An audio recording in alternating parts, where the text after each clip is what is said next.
Tuh ciri-cirinya udah dijelaskan sama Ustazah Nada tuh yang sholat, yang kira-kira mau bersedekah, yang paham dasar-dasar agama dulu. Nanti kan kalau misalkan udah jalan kan enak pas pendekatan, bisa ngobrol banyak mengenai masa depan, masa lalu.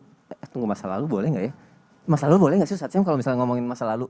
Masa Dalam lalu tuh, pendekatan gitu atau lagi udah jalan gitu sama pasangan boleh nggak ya? jadi ada perkataan bahwasanya kenapa kendaraan itu lebih besar kaca depannya dibanding kaca spionnya, Ah, supaya kita lebih banyak melihat ke masa depan dibandingkan ke kaca spion. Masya Misalnya Allah. ke Berarti kalau belakang. masa lalu ini kan sekilas gitu ya berarti ya? Sekilas masih ada untuk apa sejarah itu ada, masa lalu itu ada untuk diambil pelajaran ibroh di Aduh, dalamnya. kalau kita mohon penjelasannya Ustaz ya Tentang mengenai masa ini. lalu apa Tentang tentang masa spion? lalu, bukan spion.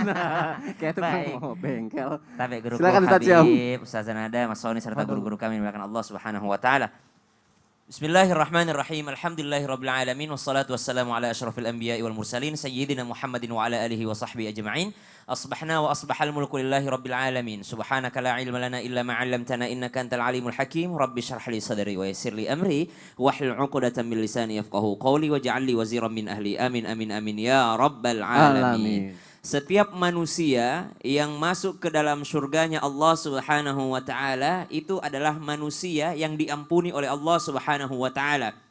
Bahkan Nabi besar Muhammad sallallahu alaihi wasallam adalah hamba Allah yang diampuni oleh Allah Subhanahu wa taala. Baik, dan Nabi memang tidak ada maksiatnya sama sekali, tidak ada dosanya sama sekali. Kenapa? Sudah dibersihkan sama Allah Subhanahu wa taala. Berarti yang memasukkan kita ke dalam jannahnya Allah Subhanahu wa taala karena ampunannya Allah. Bahkan Nabi Adam alaihi salam yang diusir dari surga, dilemparkan ke bumi, itu kembali lagi ke dalam surga. Kenapa? Karena Nabi Adam membaca doa, Rabbana zalamna anfusana wa illam taghfir lana wa tarhamna lanakunanna minal khasirin. Ampunanmu yang kubutuhkan ya Allah. Kasih sayangmu yang kubutuhkan ya Allah. Karena kalau enggak, aku menjadi orang-orang yang rugi. Satu, perlukah untuk menceritakan masa lalu?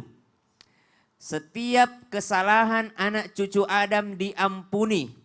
Illa al-mujahir. Kecuali siapa? Orang-orang yang menjaharkan. Orang-orang yang mengumumkan dengan bangga maksiat masa lalunya. Baik itu sama pasangannya, baik itu sama anak-anaknya, baik itu kepada orang lain, kepada teman-teman nongkrongnya, maka mereka tidak diampuni Allah. Kenapa? Karena kata Allah, sudah saya tutupi, ngapain kau buka lagi? Maka yang pertama yang tidak diampuni adalah orang yang mengumumkan dengan bangga. Mana pacarmu nak? Wah dulu bapak itu, setiap gang ada pacarnya. Bangga lagi ya. Bangga lagi kan. Kau itu malam-malam pulang mabuk. Dulu bapak 10 botol nggak mabuk. Subhanallah.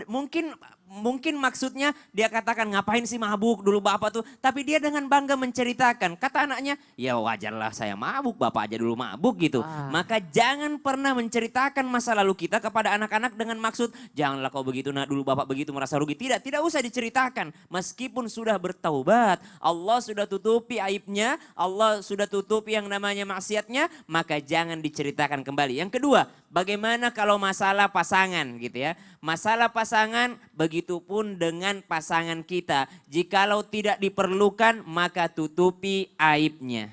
Maaf harus dibahas. Ini saya tahu arahnya ini. Saya tahu arahnya. Apabila misal seorang wanita hendak menikah atau dalam keadaan proses ta'aruf dalam biodata gitu ya nggak bertemu. Kalau laki-laki seperlunya bertanya bahwasanya misalnya dia pertanyakan masalah maaf keperawanannya, maka dijawab oleh sang wanita. Oh itu boleh. Itu bukan membuka aib, tapi menyebutkan kebenaran meskipun itu pahit. Daripada sudah terlanjur baru tahu, lalu ternyata sang suami kecewa. Atau bahkan kalau misalnya disampaikan dengan baik, disampaikan dengan hormat, maaf saya ada kekurangan, saya punya masa lalu yang buruk, jikalau engkau terima saya apa adanya, mari lanjut, tapi kalau engkau tidak menerima saya, dibatalkan pun tidak apa-apa. Sebutkan yang benar walaupun itu akan menyakitkan. Saya rasa masih banyak laki-laki yang mau menerima.